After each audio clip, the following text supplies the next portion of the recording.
Raja Abadi Bab 226-230. Begitu mereka mendengar apa yang dikatakannya, harapan di wajah mereka berubah menjadi keraguan. Apa itu Wolf Head? Kenapa aku belum pernah mendengarnya? Ahu mengatakan apa yang dipikirkan orang lain. Bibir Zhao Feng sedikit bergetar, dan ia merasa sedikit geli pada dirinya sendiri. Ia adalah orang terlemah di Gunung Bulan baru sejak ia mulai mengikuti gurunya, jadi ia ingin sekali melihat orang lain terkejut padanya. Setelah berpikir sejenak, Zhao Feng menggelengkan kepalanya sambil tersenyum dan berkata, "Lupakan saja. Aku tidak akan memberitahumu detailnya. Yang perlu kau ketahui adalah tim kepala serigala dari pasukan khusus Yunhun adalah pasukan yang sangat kuat yang mampu menjalankan tugas-tugas berbahaya. Instrukturku, sebagai seniman bela diri, jauh lebih tangguh daripada aku." Begitu dia selesai berbicara, semua orang akhirnya mengerti perkiraan posisi tim Wolf Head. "Jadi, metode latihan yang kuajarkan padamu sangat formal, tapi intensitas latihannya akan 10 kali lebih tinggi daripada saat aku pertama kali memulainya," kata Zhao Feng serius, memasang ekspresi serius. 10 kali. Hati mereka mencelos. Mereka semua tahu bahwa latihan untuk pasukan khusus itu sangat mengerikan. Jika intensitas latihan mereka 10 kali lebih tinggi daripada latihan pasukan khusus, mereka tidak akan punya waktu untuk beristirahat seharian. Apakah mereka cukup kuat untuk menjalaninya? Zhao Feng juga tahu apa yang mereka pikirkan. Dia menggelengkan kepalanya dan berkata, "Karena kamu belum memutuskan, aku harus mengatakan beberapa hal lagi. Tujuan kita bukan untuk menjadi sekuat prajurit khusus, tetapi untuk menjadi seniman bela diri, jadi intensitas latihannya akan sangat tinggi. Tidak dapat dipungkiri bahwa kamu akan sangat menderita secara fisik dan seluruh prosesnya akan sangat sulit. Karena itu, sekarang, ini terakhir kalinya aku bertanya apakah kamu ingin berhenti." Saat berbicara, suara Zhang Feng semakin keras. Ia melirik ke sekeliling kerumunan dan berteriak lagi. "Apakah ada yang ingin berhenti?" "Tidak." Ahu memasang wajah menakutkan dan berteriak, "Kami yakin." "Apa? Apa cuma kamu yang percaya diri?" tanya Zhao Feng dengan suara keras. "Kami yakin." Semua yang hadir membuka mulut mereka kali ini. "Kamu belum makan?" bentak Zhao Feng lagi. "Kami yakin." Suara itu semakin keras. Namun, Zhao Feng tidak puas. Ia berteriak sekeras-kerasnya, "Apakah kamu yakin?" Kali ini, kecuali Zhao Feng, ke-50 orang lainnya berteriak histeris. "Bagus." Zhao Feng menatap kerumunan dengan binar di matanya, lalu bertepuk tangan keras-keras dan berkata, "Kalau begitu kita akan mulai latihan. Sekarang berdiri berbaris." Setelah mendengar perintahnya, semua orang bergegas berdiri dalam 2 baris, dengan 25 orang di setiap baris. Semuanya berbaring telentang di lantai. Untuk ronde pertama, 1000 push-up. "Ayo mulai," teriak Zhao Feng. Pada titik ini, semua orang bersemangat. Meskipun mustahil bagi mereka untuk melakukan 1000 push-up, mereka semua membungkuk dan mulai melakukannya. Adapun Zhao Feng, dia berdiri di sampingnya dan berteriak, 1, 2, 1, 2. Ketika ia meneriakkan, 1, semua orang menjatuhkan diri, dan ketika meneriakkan, 2, 2 detik kemudian, semua orang berdiri. Zhao Feng berjalan di antara 2 baris, lebih memperhatikan ke-6 wanita itu. Jika mereka tidak tampil dengan baik, ia akan segera mengingatkan mereka. Zhao Feng tahu betul bahwa Zhang Han hanya tertarik pada ke-6 wanita itu ketika ia merujuk pada 50 orang ini. Itu karena tuannya ingin mengatur agar mereka melindungi istrinya.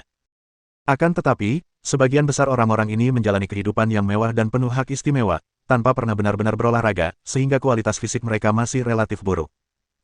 Kebanyakan dari mereka tidak dapat bertahan lagi setelah melakukan 20 push-up. Tetapi Suyong, Ahu, dan Penatua Meng tidak mengalami kesulitan melakukan 20. Ada lebih dari selusin orang, yang tidak sebaik mereka, yang masuk ke kelompok kedua. Sisanya terus bernapas dengan sangat berat dan bertahan dengan tekad kuat mereka. "Ayo. Jangan berhenti. Kalau mau menonjol, kamu harus tahan rasa sakitnya. Kita lihat siapa yang menyerah duluan." Setelah 30 kali push-up, Zhao Feng kembali menyemangati mereka, yang mana membantu banyak orang yang ingin menyerah, untuk terus maju dengan teguh. Adapun ke-6 wanita itu, mereka jelas lebih lemah, jadi mereka perlahan-lahan melambat. Meskipun mereka melakukan satu gerakan sementara para pria melakukan 2 atau 3 gerakan, Zhao Feng tidak mengatakan apapun seperti meminta mereka untuk mengikuti yang lain. Kecuali Suyong, Ahu, dan Penatua Meng, sisanya gagal bertahan sesaat setelah mereka selesai melakukan 70 push-up. Jumlah itu masih jauh dari cukup. Suara Zhao Feng mendingin, lalu ia berkata dengan lantang, "Beranikah kau berhenti sementara ke-6 gadis itu masih terus melaju?" Kita lihat saja siapa yang menyerah sebelum gadis-gadis ini. Tentu saja, keenam wanita itu beristirahat beberapa detik sebelum melakukan satu tindakan. Setelah mereka mencapai 150 push-up berturut-turut, banyak dari mereka akhirnya tidak bisa bertahan. Zhao Feng tidak menunggu mereka berhenti dan berteriak. Tetaplah di tempatmu dan istirahatlah selama 2 menit. Lalu lanjutkan. Aduh, lenganku rasanya mau copot. Sungguh menyebalkan. Ya Tuhan. Petik 2. Semua orang duduk di tanah sambil melolong. Hampir semua orang berkeringat. Saya agak gemetar setelah menyelesaikan 150 push-up karena sudah lama tidak berolahraga, kata Su Yong sambil merilekskan lengannya. Wus. Ahu menyeka keringatnya dan berkata, kurasa aku bisa lari 50 lagi. Tapi aku mungkin tidak bisa bangun besok karena intensitas latihan hari ini terlalu tinggi. Kurasa tidak. Tetua Meng menggelengkan kepalanya. Ia tahu bahwa kakak Feng bukanlah orang yang tidak punya rasa kesopanan. Karena ia berani melatih kita seperti ini, ia seharusnya tahu kapan harus berhenti. 2 menit berlalu. Bangun dan teruslah berjalan, kata Zhao Feng tanpa ampun. Setelah itu, mereka semua dipaksa menyelesaikan 1000 push-up dalam 6 ronde. Setelah mencapai tujuan, semua pria, termasuk Su Yong, Ahu dan Penatua Meng, kelelahan, sementara keenam gadis hampir pingsan. Ayo, minum sebotol air per orang. Pada saat ini, Zhao Feng secara pribadi membagikan air Yangqing kepada semua orang, yang disimpan dalam botol air mineral standar. Gurgel, gurgel. Pada titik ini, area itu dipenuhi suara mereka minum air. Air ini. Setelah minum, Ahu perlahan melebarkan matanya. Saat air melewati tenggorokannya dan masuk ke perutnya, ia merasakan sensasi dingin menyebar, menghidrasi seluruh tubuhnya, dan bahkan langsung menghilangkan rasa sakit dan mati rasa. Semua orang agak terkejut. Kakak Feng, air jenis apa ini? Tanya Su Yong penasaran. Air ini seharusnya yang terbaik di dunia. Ini adalah fondasi latihan intensitas tinggimu dan dibuat khusus oleh bos untuk tujuan melatih seniman bela diri. Jadi, kau bisa menenangkan pikiranmu. Seberapapun intensitasnya, kau bisa menahannya. Zhao Feng menjelaskan, lalu menyeringai nakal dan berkata. Jadi, tetaplah di posisi ini dan istirahatlah selama 5 menit. Lalu kita akan melakukan putaran kedua 1000 push-up. Kamu sangat kejam, kakak Feng. Pada titik ini, semua orang berteriak dan menjerit. Namun, setelah beristirahat beberapa menit, mereka menyadari tubuh mereka kembali kuat.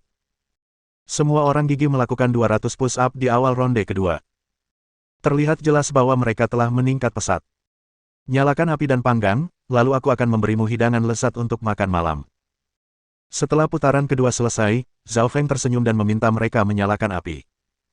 Kemudian ia pergi ke Gunung Bulan Baru untuk mengambil beberapa bebek dan angsa. Aroma harum bebek panggang dan angsa panggang sangat dinikmati semua orang malam itu. Setelah makan malam selesai, mereka merasa segar kembali. Secara umum, orang-orang akan bermalas-malasan setelah makan malam, tetapi Zhao Feng telah menjadi mimpi buruk mereka.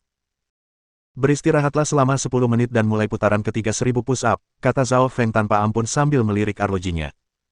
Puff. Beranjak dari pelatihan yang sedang berlangsung penuh di sini. Pukul 5, Zhang Han mengajak Meng Meng ke restoran. Ia memasak sayap ayam kola, ayam rebus, dan mentimun saus bawang putih untuk makan malam. Saat mereka sedang makan, ponsel Zhang Han berdering. Ia mengeluarkannya untuk melihat dan menemukan bahwa orang yang menelepon adalah Pearson, yang sudah lama tidak ada. Bos, saya ingin meminta saran Anda. Pearson berkata tanpa ragu, ada 6 babi Hungaria dewasa dan sekitar 30 anak babi. Ada diskon 20% untuk harga anak babi tersebut. Bos, apakah Anda mau membeli beberapa? Beli semuanya, jawab Zhang Han dengan santai.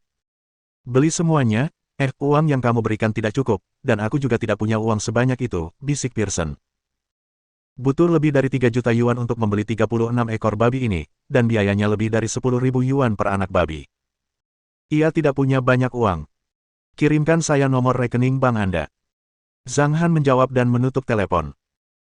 Beberapa detik kemudian, tepat setelah Pearson mengiriminya pesan, Zhang Han mentransfer 4 juta secara langsung.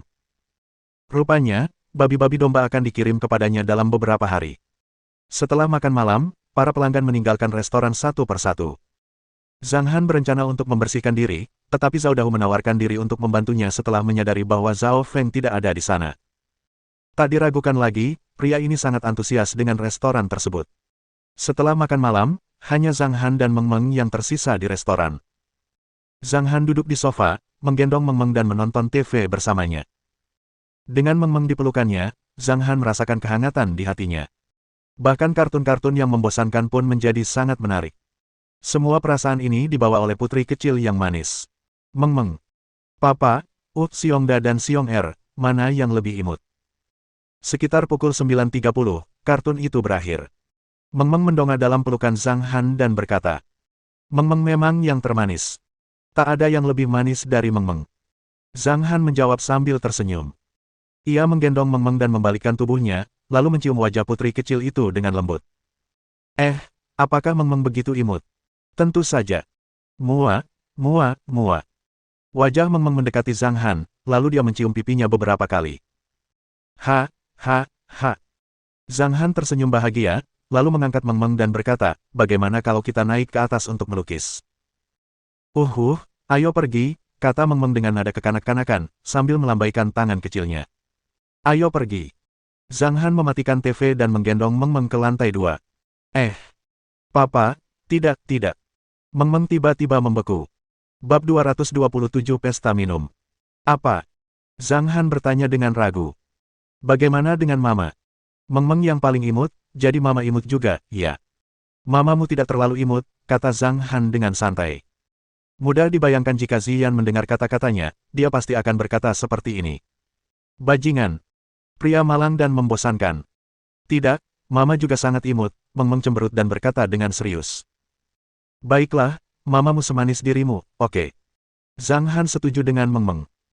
Ya, jawab Meng Meng sambil menggelengkan kepala, lalu cemberut lagi dan bergumam, Pak, aku kangen ibu, sudah berhari-hari beliau tidak pulang.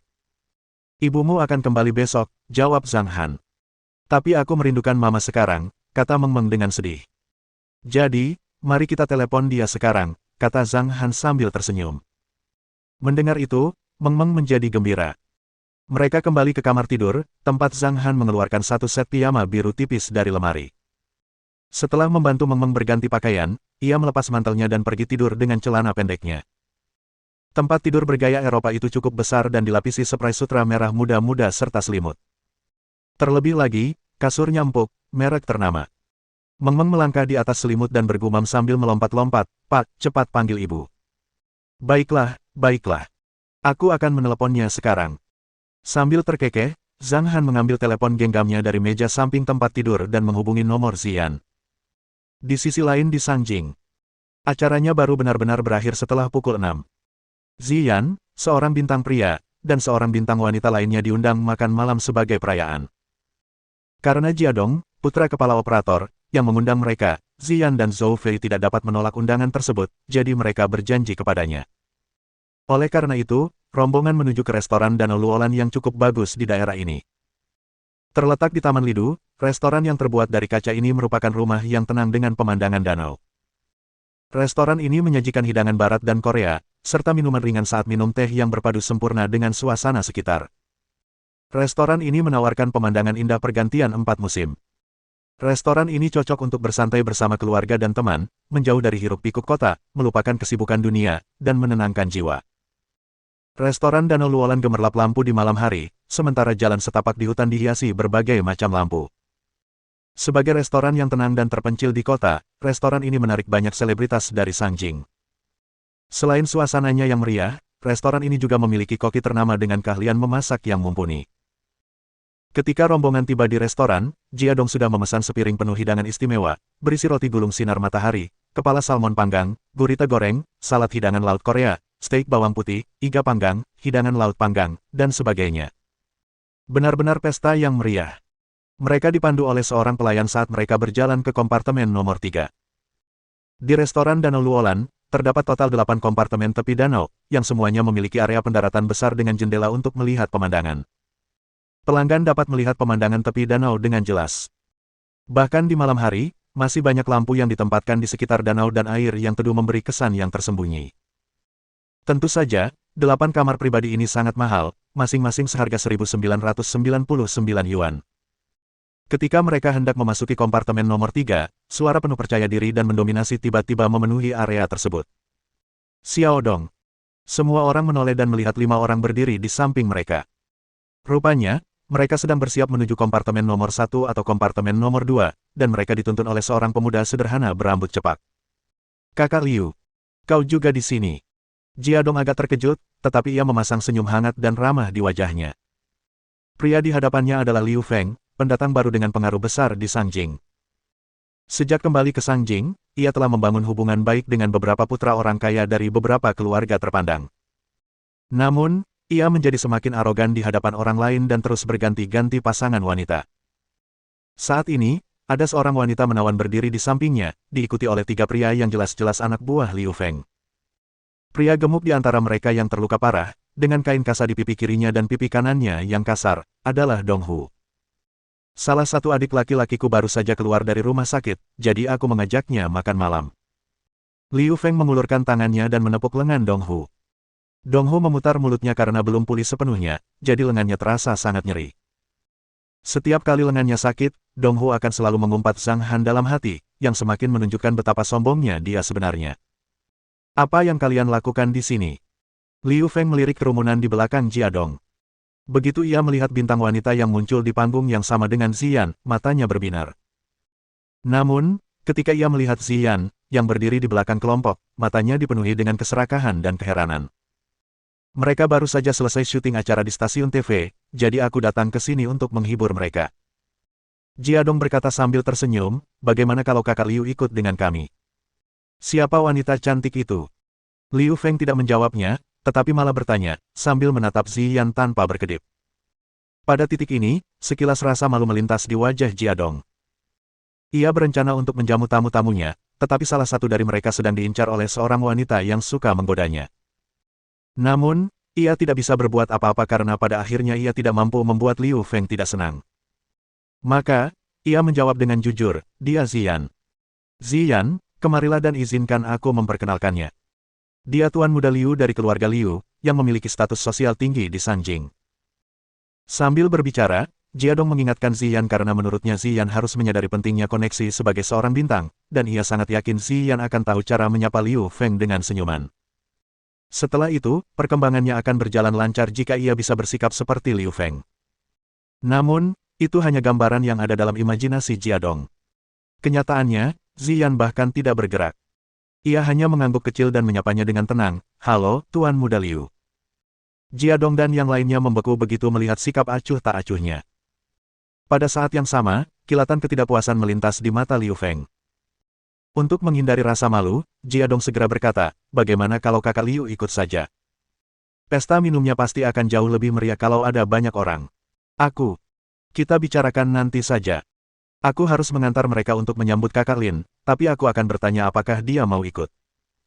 Liu Feng mengalihkan pandangannya dari Ziyan dengan enggan, lalu menjawab sambil menatap Jiadong. Apakah kakak Lin juga ada di sini? Jiadong terkejut. Lalu ia tersenyum dan buru-buru berkata, apakah dia di kompartemen nomor 1? Aku akan menyambutnya nanti. Oke. Liu Feng mengangguk, menatap Ziyan yang dipenuhi emosi, lalu berbalik untuk pergi. Ayo pergi dulu. Jiadong memimpin dan memasuki kompartemen nomor 3. Setelah semua orang duduk, dia melirik Ziyan dengan tenang dan berkata dengan nada sedikit serius. Ziyan, sudah 5 tahun sejak kamu pensiun, dan dunia hiburan telah mengalami perubahan besar. Di era ini, koneksi menjadi semakin penting. Kamu sangat cantik, jadi akan mudah bagimu untuk kembali berkarir jika kamu memiliki banyak koneksi. Ah, begitu, jawab Ziyan sambil menganggukkan kepalanya sedikit. Baiklah. Jiadong tersenyum dan berkata, meskipun Liu Feng memiliki latar belakang yang kuat, masih banyak orang yang lebih kuat darinya di Sanjing. Misalnya, kakak Lin yang baru saja dia sebutkan, yang bernama Lin Jie, diakui sebagai salah satu dari 4 keturunan di Sanjing dan sangat kuat. Karena dia juga makan di sini, aku akan mengajakmu bersulang nanti. Segera setelah dia selesai berbicara, sekilas rasa iri melintas di wajah orang lain, termasuk tuan rumah. Ziyan, kamu harus berterima kasih kepada Childe Jia. An Qiang berkata sambil tersenyum, ini kesempatan untuk berkenalan dengan pria hebat. Jika kamu disukai oleh Childe Lin, kamu akan berkembang dengan lancar di masa depan. Benar. Bintang wanita kelas B, yang pernah berada di panggung yang sama dengan Ziyan, mendesah pelan dan berkata dengan sedikit rasa cemburu, kakak Ziyan begitu cantik sehingga dia menjadi pusat perhatian kemanapun dia pergi. Bahkan Childe Jia pun dengan sukarela berencana untuk mengenalkanmu pada Childe Lin sambil mengabaikan kami. Xiaoling, jangan mengejekku. Aku bisa mengajakmu, tapi kakak Lin tidak suka tubuhmu yang montok. Kalau saja tubuhmu secantik Ziyan, aku pasti sudah mengajakmu bertemu dengannya, jawab Jia Dong sambil tersenyum. Kakak Jia benar-benar seorang veteran. Xiaoling memutar matanya ke arahnya. Yang lainnya juga mengobrol satu sama lain, sambil menyebutkan betapa tingginya status sosial Lin Jie. Namun, Ziyan tidak tertarik pada hal-hal seperti itu. Memangnya kenapa kalau dia salah satu dari 4 keturunan? Zhang Han memang salah satu dari 4 keturunan pada awalnya. Sementara orang lain sedang berbicara, suara samar jawaban Ziyan terdengar. Maaf, Cilde Jia, tapi tidak perlu mengajakku bersulang. Semua orang yang hadir melihat ke arahnya. Senyum membeku di wajah Jia Dong. Ziyan, apa maksudmu? Tanya Jia Dong. Kakak Jia. Saat itu, Zhou Fei buru-buru berkata, kakak Yan jarang menghadiri pesta minum dan tidak terbiasa bersulang. Meskipun Tuan Muda Lin berkuasa, kami tetaplah orang asing baginya. Cukup bagi kami untuk mengenalmu. Menurutku, minum bersama kakak Jia jauh lebih baik daripada minum bersama yang lain. Oh. Jia Dong mengamati Ziyan dan menggelengkan kepalanya sedikit. Ia tidak mengatakan apa-apa, meskipun sebenarnya tidak setuju, dan hanya menjawab dengan datar, buat dirimu nyaman saja. Pelayan, sekotak Mazaro. Jia Dong melambaikan tangan ke pelayan yang berdiri di pintu. Oke. Setelah mendengar apa yang dia katakan, pelayan itu segera memesan beberapa minuman melalui mesin pemesanan.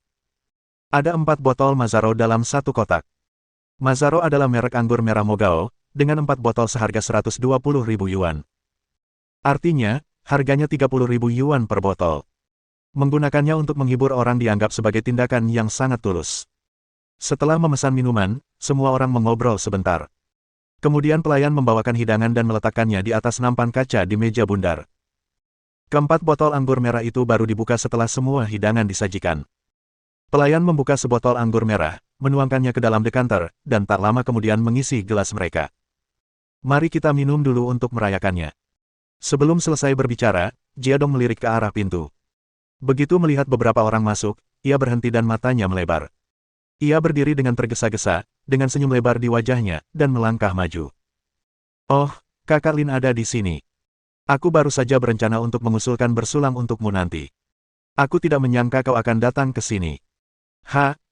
Masuklah, silakan duduk di sini. Bab 228 Zhang Han. Lin Jie mengangguk pelan dan mengikuti Jia Dong ke tempat duduknya. Setelah mendapat sinyal dari Jia Dong, pembawa acara televisi menyerahkan tempat duduk mereka kepada 5 orang yang baru masuk. Selama periode ini, semua orang menyambutnya dengan penuh hormat, Cilde Lin. Namun, Ziyan hanya mengamati Lin Jie sebentar dengan mata indahnya dan mengerutkan bibir. Ia bahkan tidak menyapanya pada akhirnya. Lin Jie adalah seorang pria yang sangat adil dan agak feminin dengan kelopak mata tipis dan mata kecil, yang tampak seperti seorang gigolo, yang memberikan kesan yang sangat licik pada Ziyan sejak awal.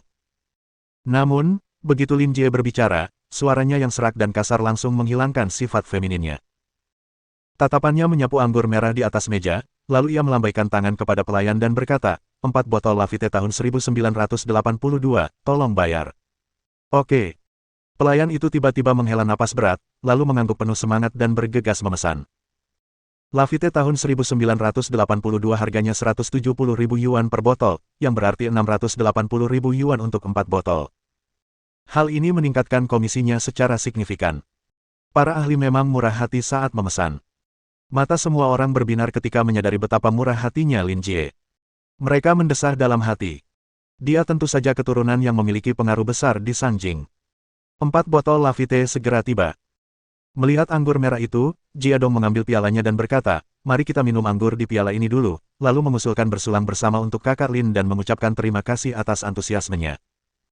Kali ini, selain 5 orang yang datang setelah mereka, semua orang, termasuk Ziyan, mengangkat gelas mereka dan meminum anggur merah. Selama periode ini, para pembawa acara, Xiaoling, dan para bintang pria yang tampil di panggung yang sama dengan Ziyan semuanya menyanjungnya. Terima kasih atas keramahanmu, Cilde Lin. Terima kasih, kakak Lin. Kakak Lin sangat murah hati. Petik 2. Menghadapi pujian itu, Lin Jie tetap tenang, karena ia sudah terbiasa dengan situasi seperti itu. Tiba-tiba, Ia menatap Ziyan yang sedari tadi diam dengan tatapan takjub, lalu mengangkat gelasnya yang berisi latte, menyesapnya, dan berkata sambil tersenyum. Ziyan memang jauh lebih cantik dibandingkan 5 tahun lalu. Mendengar apa yang dikatakannya, semua orang yang hadir memandang Ziyan.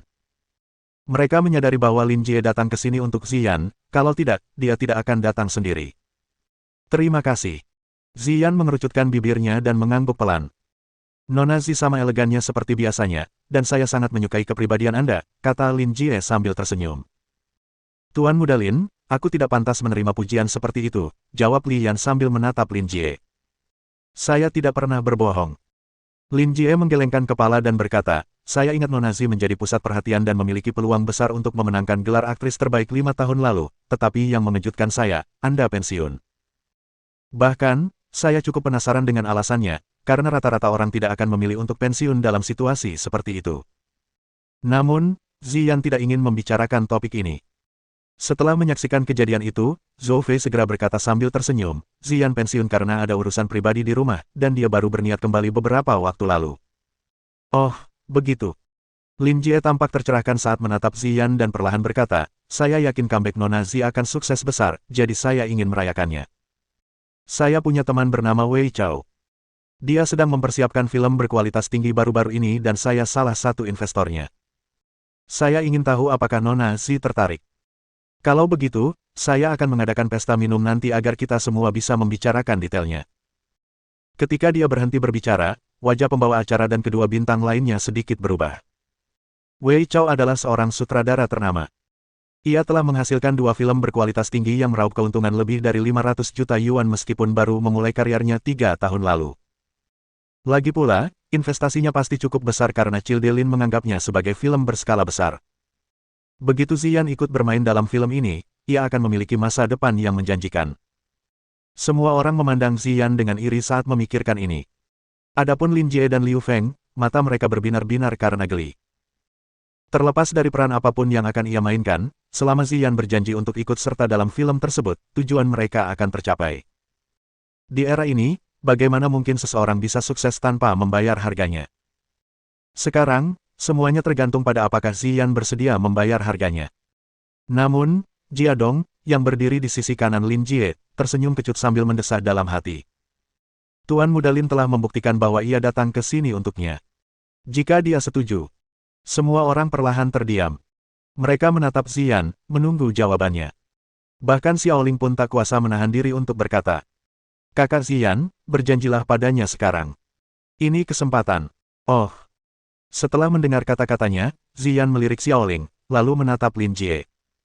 Menatap senyum nakalnya, Ziyan berkata langsung. Terima kasih atas kebaikanmu, Childelin. Tapi, aku sudah memesan tiket pesawat untuk besok karena ada urusan lain yang harus kuurus. Benarkah? Jadi, mata Lin Jie mengecil saat dia sedikit menyipit.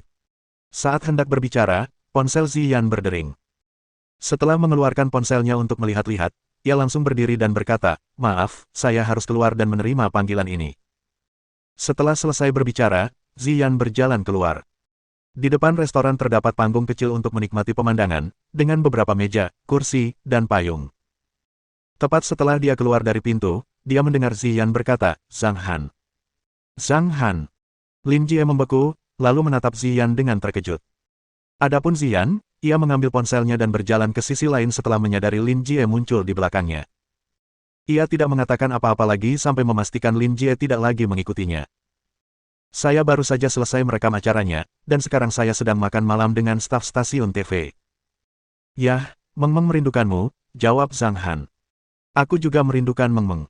Aku akan terbang ke Hong Kong pukul 15.50 besok dan tiba pukul 20 malam itu. Aku sudah menyiapkan hadiah untuk Meng Meng. Kau tak akan pernah menduga hadiah apa itu. Nada bicara Ziyan menjadi lebih aktif ketika ia berbicara dengan Zhang Han. Apakah ada hadiah untukku? Tanya Zhang Han dengan santai. Kamu. Usaha yang bagus. Karena kamu tidak pernah memberiku hadiah, kamu seharusnya tidak mengharapkan aku mengirimkannya juga, bah. Ziyan mendengus pelan.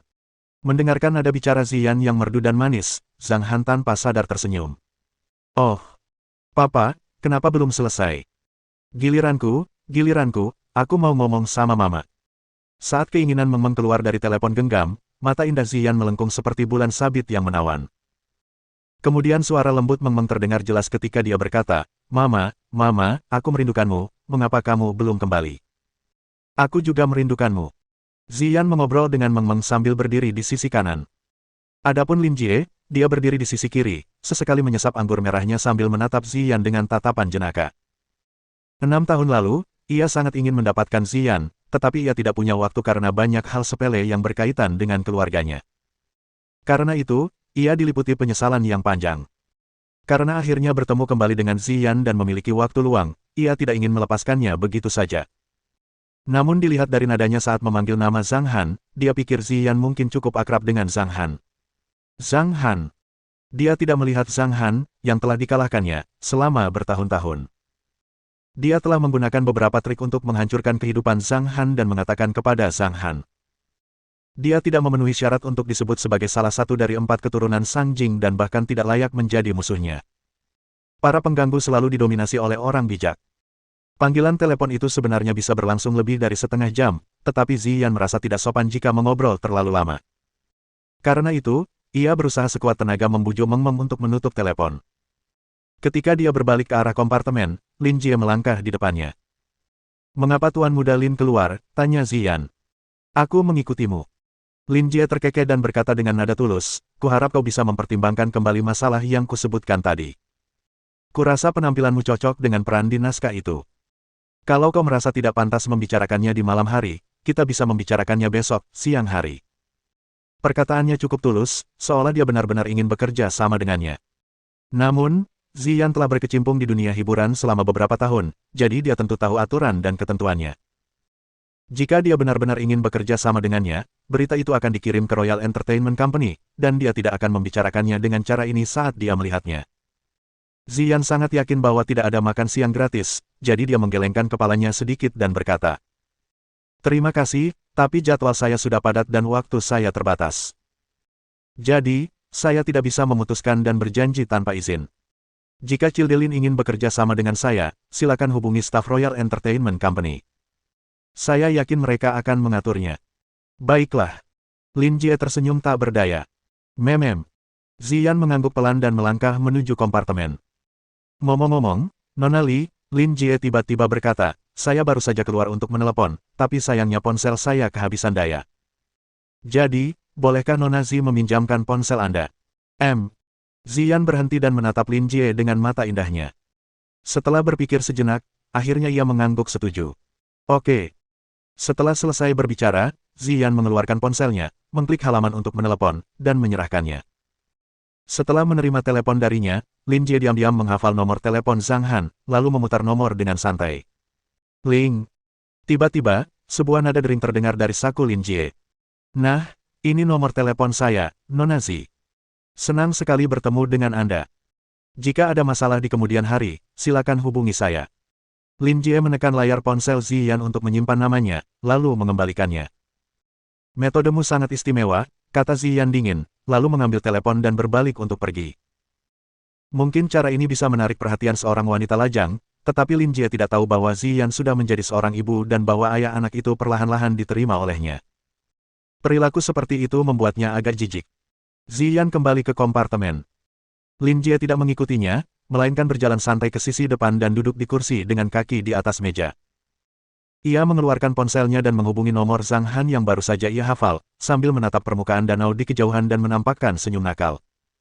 Apakah kamu tahu siapa aku? Kata Lin Jie sambil terkekeh. Bab 229 Ziyan marah. Oh.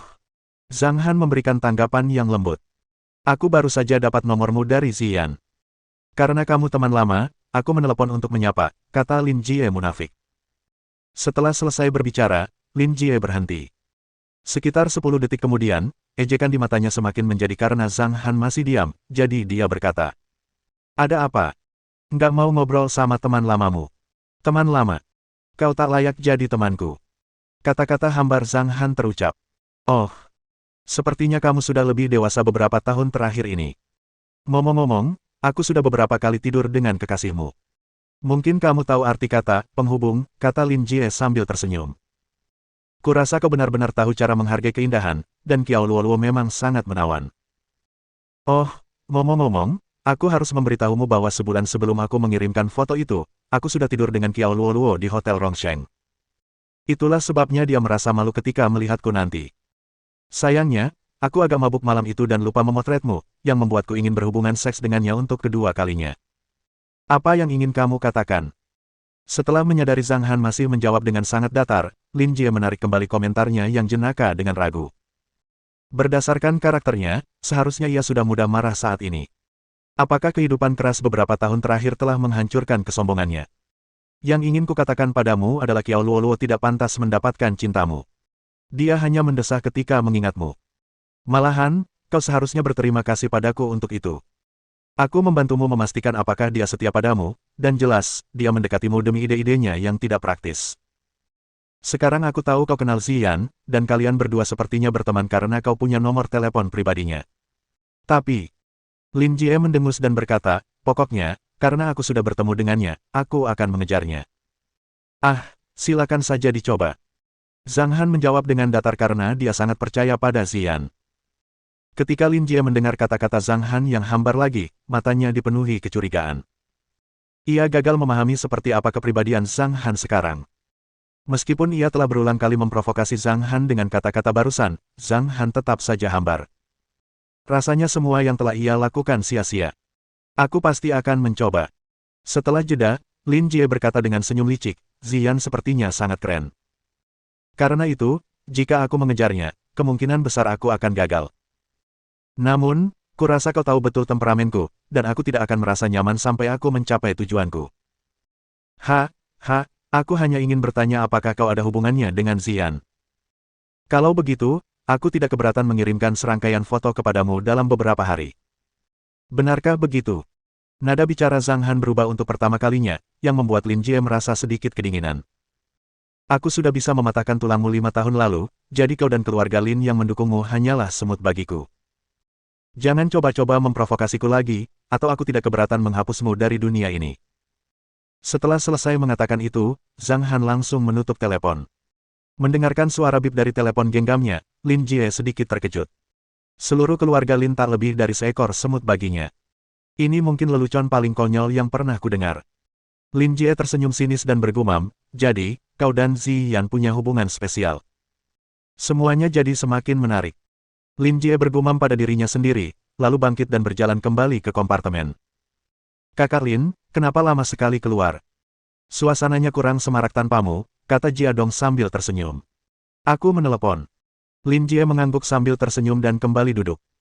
Ia menuangkan anggur merah ke gelasnya, mengangkatnya, lalu berkata, ayo minum.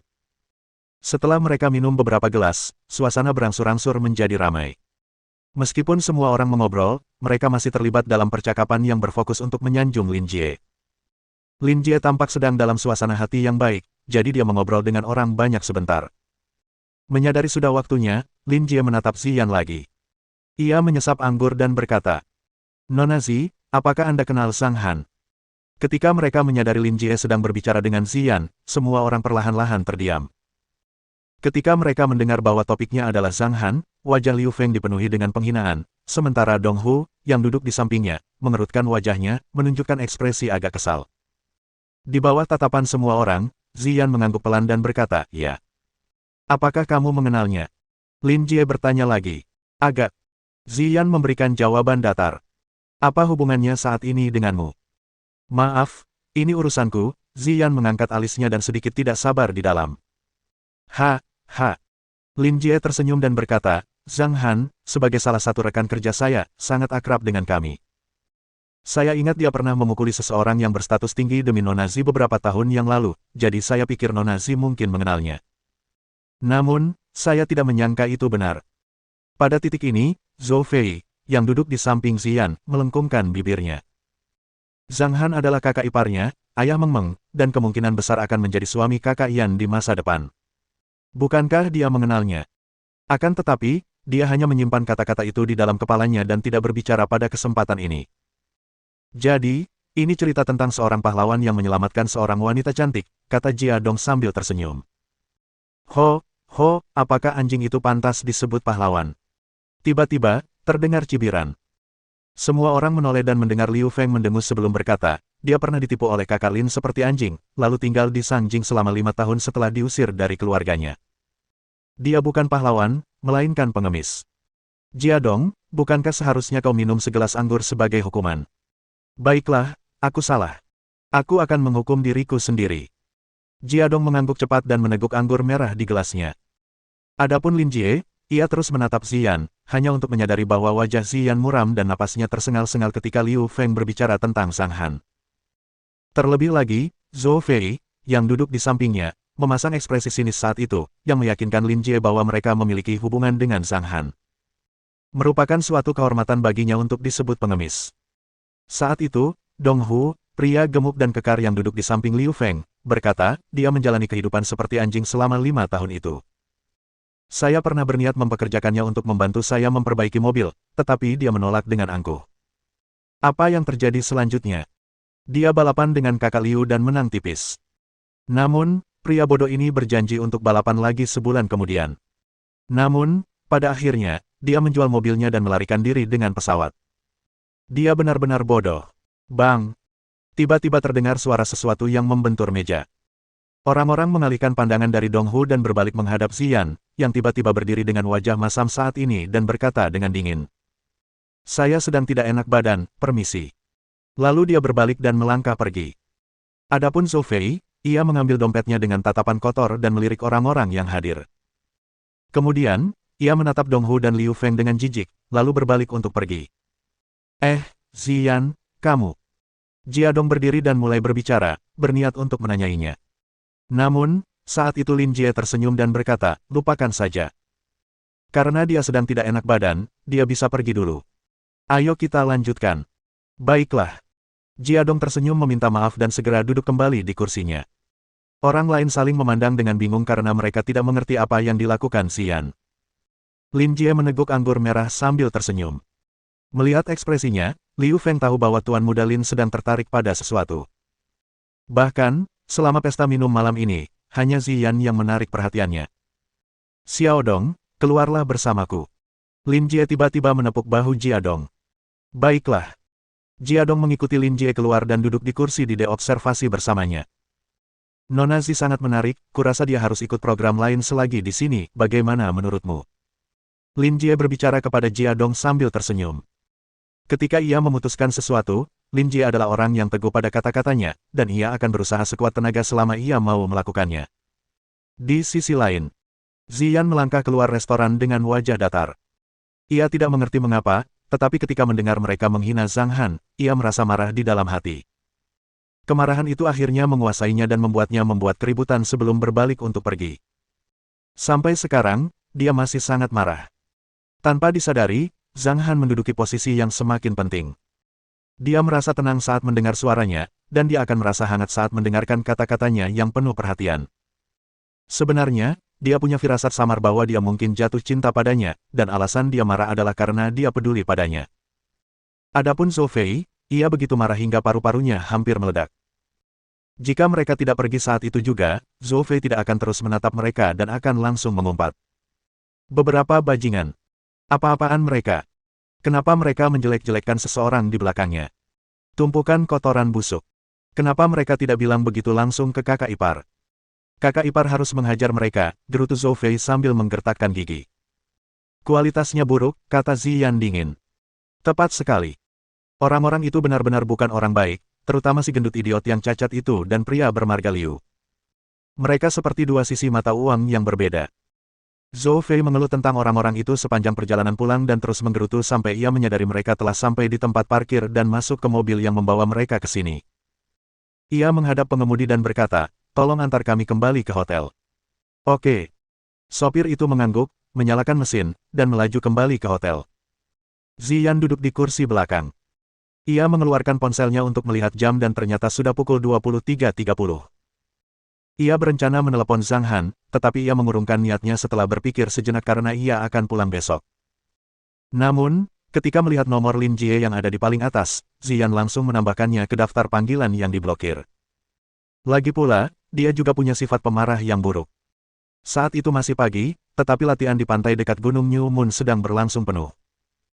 Su Yong dan yang lainnya telah melakukan 10 set push-up 1000 kali, dan mereka sedang melakukan set pertama squat 1000 kali. Zhao Feng tidak lagi memperhatikan mereka. Sebaliknya, Ia berlatih gerakan dari versi sederhana bayangan setan gelap besar di depan. Semua orang di belakangnya menyadari bahwa gerakan yang dilatih Zhao Feng begitu sulit sehingga ia terjatuh setiap 5 detik. Seluruh prosesnya adalah jatuh, bangkit lagi, jatuh lagi. Melihat usaha yang ia lakukan, semua orang semakin teguh dalam tekad. Meski lelah, mereka tetap mengertakkan gigi dan melanjutkan perjalanan. Oleh karena itu, mereka akan minum sebotol air yang king per orang selama istirahat setiap kali setelah menyelesaikan satu putaran pelatihan, dan kemudian melanjutkan pelatihan setelah beberapa menit. Pelatihan pada hari pertama baru berakhir pukul 2 pagi. Bab 230 Hadiah Istimewa. Kamu boleh istirahat sekarang, tapi besok pagi kamu harus bangun jam 6 untuk latihan. Zhao Feng melirik jam dan berkata dengan keras. Apa? Cuma tidur 4 jam. Banyak orang mulai berteriak. Mereka biasanya tidur sampai siang. Namun, kata-katanya justru mendorong siapapun yang ingin mengobrol untuk segera tidur. Mereka perlu memanfaatkan 4 jam ini, atau mereka akan semakin lelah jika kurang tidur. Akan tetapi, mereka tidak tahu bahwa Zhao Feng hanya tidur selama 3 jam. Setelah bangun pukul 5, ia pergi ke Gunung New Moon untuk mengambil ayam, bebek, dan angsa dalam jumlah yang cukup, lalu mengolahnya dan membuat api untuk memanggangnya. Setelah selesai memanggang, Zhao Feng melirik permukaan laut, lalu mengalihkan pandangannya ke langit yang perlahan mulai cerah. Setelah mengepalkan tinjunya untuk mengukur peningkatan kekuatannya, ia terkekeh dan mulai berlatih berbagai gerakan sulit di pantai. Suara mendesing. Setelah menyelesaikan gerakan pertama, ia melirik stopwatch dan tersenyum, 13 detik. Kemajuanku relatif cepat. Setelah berlatih seharian, Zhao Feng berubah dari bertahan selama 5 detik menjadi 13 detik. Meskipun hanya bertahan 6 detik, Zhao Feng jelas merasakan peningkatan kekuatan yang signifikan. Jika ia melanjutkan latihan intensitas tinggi seperti ini, ia akan menjadi seorang seniman bela diri dengan kekuatan batin pada saat Ah Hu dan yang lainnya memasuki tahap kekuatan jelas. Hei! Kakak Feng, kamu sudah bangun. Ah Hu terbangun karena ingin buang air kecil dan melihat Zhao Feng berlatih sendirian setelah bangun dalam keadaan linglung, yang membuatnya terkejut. Ia menghela napas haru melihat usaha keras saudara Feng.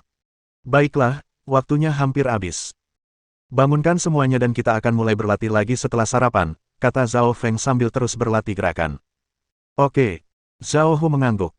Setelah kembali dari toilet di dekatnya, dia berjalan ke tenda satu demi satu untuk membangunkan semua orang. Sudah waktunya bangun. Cepatlah, kakak Feng sudah menyiapkan sarapan untuk kita. Orang-orang keluar dari tenda satu per satu. Melihat Zhao Feng sudah berlatih, banyak yang terdiam, tetapi ada keinginan untuk berlatih lebih keras yang perlahan tumbuh di dalam diri mereka. Ketika mereka melihat makanan yang hampir matang, mereka tersentuh dan semakin mengagumi Zhao Feng. Sekitar 5 menit kemudian, semua orang berkemas dan Zhao Feng datang dengan keringat bercucuran. Setelah sarapan bersama mereka, Zhao Feng meminta semua orang untuk memeriksa kekuatan mereka dengan dinamometer. Hasilnya memuaskan Zhao Feng.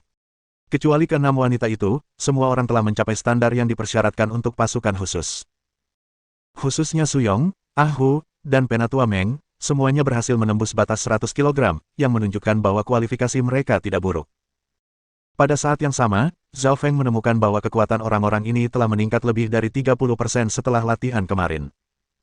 Tentu saja, sebagian besar berkat air yang king yang meningkatkan fisik mereka. Zhao Feng sangat yakin bahwa dengan latihan intensitas tinggi seperti itu, banyak orang akan mencapai tahap kekuatan jelas dalam waktu singkat. Perhatian! Berdirilah dalam antrean sesuai posisi kemarin. Ronde pertama adalah 2000 push-up, mulai. Oleh karena itu, Zhao Feng memutuskan untuk meningkatkan pelatihannya. Zhao Feng mengetahui dari Zhang Han bahwa dengan nutrisi air yang king, orang akan mampu menahan rasa sakit akibat latihan intensitas tinggi, dan mereka bahkan dapat mencapai tahap kekuatan jelas hanya dalam beberapa hari. Situasi ini disebabkan oleh kurangnya sumber daya. Tidak ada harta spiritual selain air yang king, sehingga mereka tidak dapat langsung dipromosikan ke tahap kekuatan jelas seperti Zhao Feng. Zhao Feng berpikir bahwa proses kultivasi itu seperti lomba lari 100 meter. Jika mereka melompat ke tahap kekuatan jelas, fondasi mereka tidak akan cukup kuat. Dan, pada akhirnya, efek air yang king terbatas karena tidak efektif bagi orang-orang di tingkat yang lebih tinggi. Jadi, Zhao Feng telah membuat persiapan. Setelah membantu mereka mencapai tahap kekuatan jelas dalam seminggu, ia akan meminta mereka untuk mulai melakukan jenis pelatihan lain, termasuk aturan, etiket, bahasa asing, dan pengetahuan lainnya, serta senjata api profesional, investigasi, kamuflase, dan sebagainya. Yang perlu dilakukan Zhao Feng adalah membantu semua orang melampaui level prajurit. Menjauh dari pelatihan intensif di pantai. Di Sanjing, Ziyan dan Zhou Fei mengenakan kacamata hitam untuk menyamarkan diri dan meninggalkan hotel. Kakak Yan, bagaimana kalau kita sarapan dulu? Tanya Zhou Fei. Tidak, aku sedang tidak nafsu makan. Kita tunggu sampai siang saja.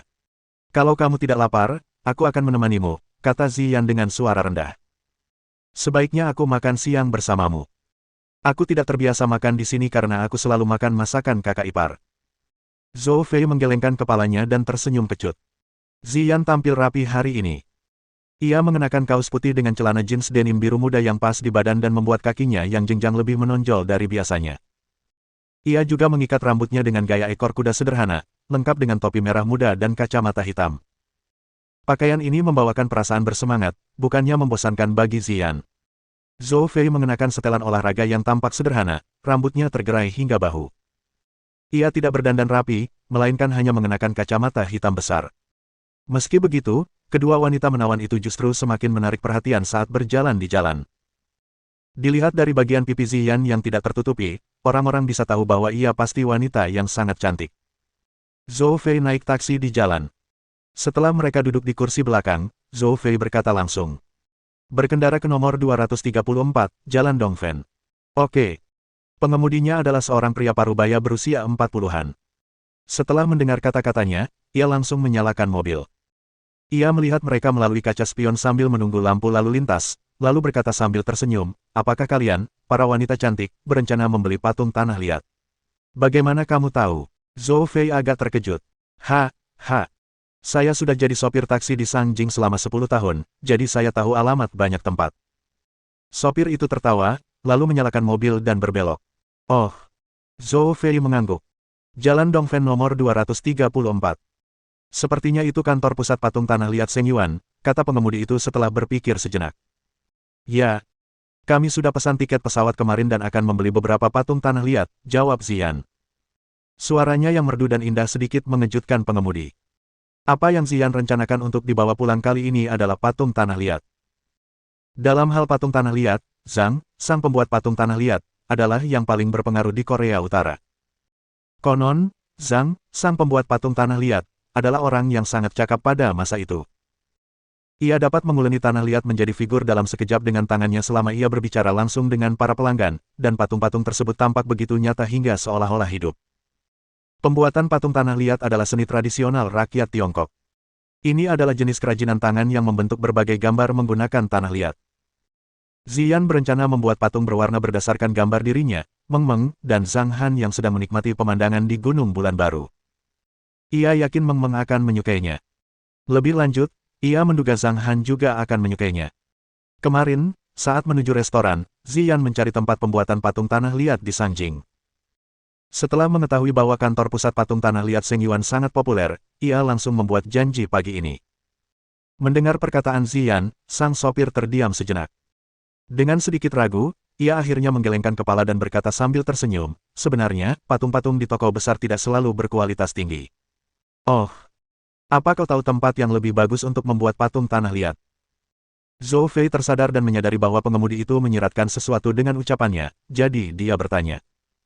Tempatnya tidak besar, hanya sebuah toko kecil.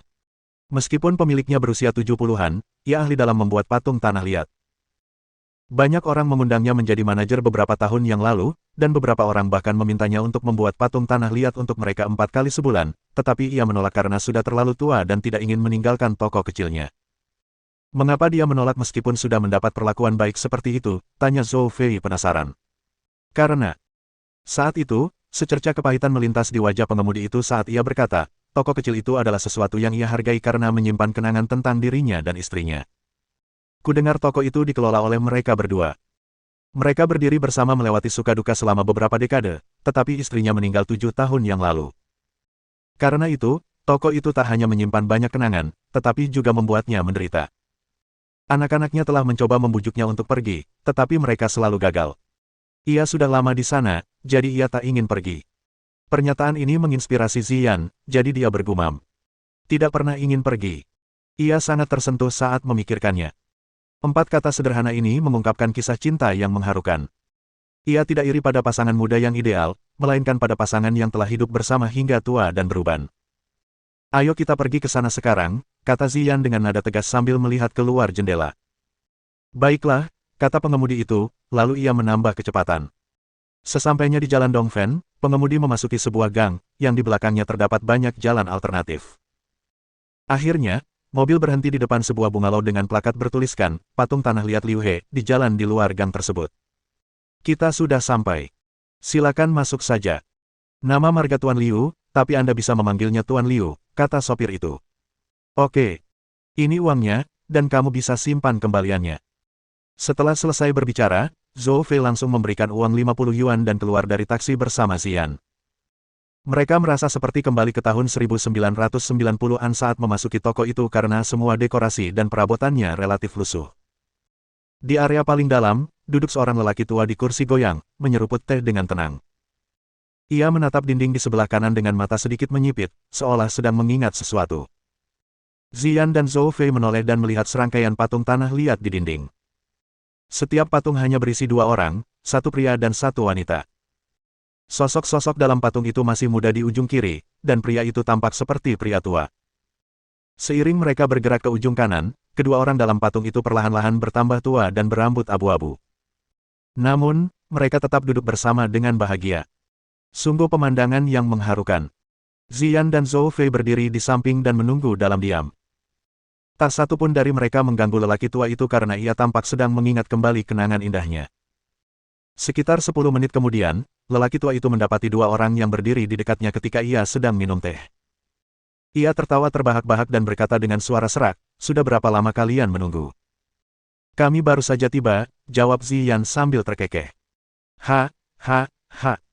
Pria tua itu berdiri, menggelengkan kepala, dan berkata, "Maaf membuatmu menunggu. Aku sudah semakin tua dan suka mengenang masa lalu. Kemarilah dan duduklah." Tidak masalah," kata Zhou Fei berulang kali. Mengikuti lelaki tua itu ke sisi kanan, Ziyan dan Zhou Fei duduk di bangku pendek untuk tamu sementara lelaki tua itu duduk di kursi yang lebih tinggi dengan berbagai perkakas di sampingnya. "Kamu ingin membuat apa? Bolehkah aku menunjukkan fotonya?" tanya Ziyan dengan suara rendah. Ziyan mengeluarkan ponselnya, menemukan foto yang telah disiapkannya, dan berkata, yang ini, dan yang ini. "Kita bertiga seharusnya ada di gunung. Seberapa besar yang kamu inginkan?" "Sekitar sebesar ini." Ziyan memberi isyarat dengan telapak tangannya dan menggambar sebuah lingkaran yang besarnya seperti kue 8 inci. "Saya akan membuat patung tanah liat berukuran 10 inci."